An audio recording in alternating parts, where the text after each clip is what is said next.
The Mackinac Center has filed a lawsuit against the Department of Labor and Economic Opportunity. We're trying to prevent two unconstitutional earmarks. Both of these earmarks go to baseball stadiums. They are hidden in the Public Act in the manner of that there are they're geographically obscured. So they would say, like in a city of a certain size, with a range of maybe 1,000 people, in a county of a certain size, which has a range of maybe 5,000 people. And what they're really trying to do is to pinpoint only one recipient. That pinpointing violates the Constitution in that it is for a local purpose. The one that goes to a private ballpark, not a municipally owned ballpark, also violates the Constitution in that it goes for a private purpose. It is to give money to a private entity to try and help them with their profits. Both of those you are allowed to do either of those if the legislature has a supermajority vote. They have to get 2/3 in each house, in each chamber, in order to do that. In this case, they didn't get to 2/3. Therefore, you cannot give appropriations for a local purpose or a private purpose.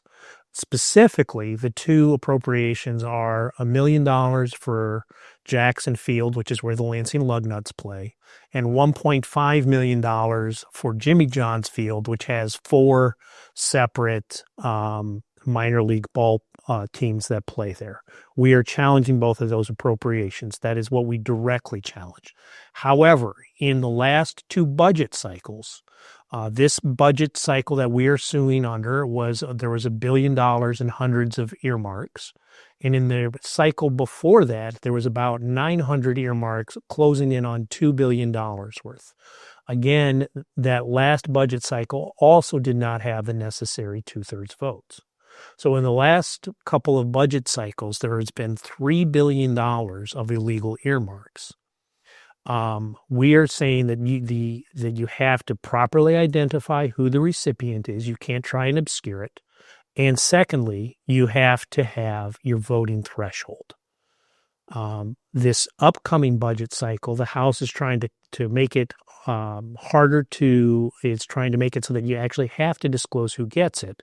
But we are already up to $4 billion in requests for the House. Now, if they have their voting threshold, if they get 2/3 in each chamber, you can have earmarks.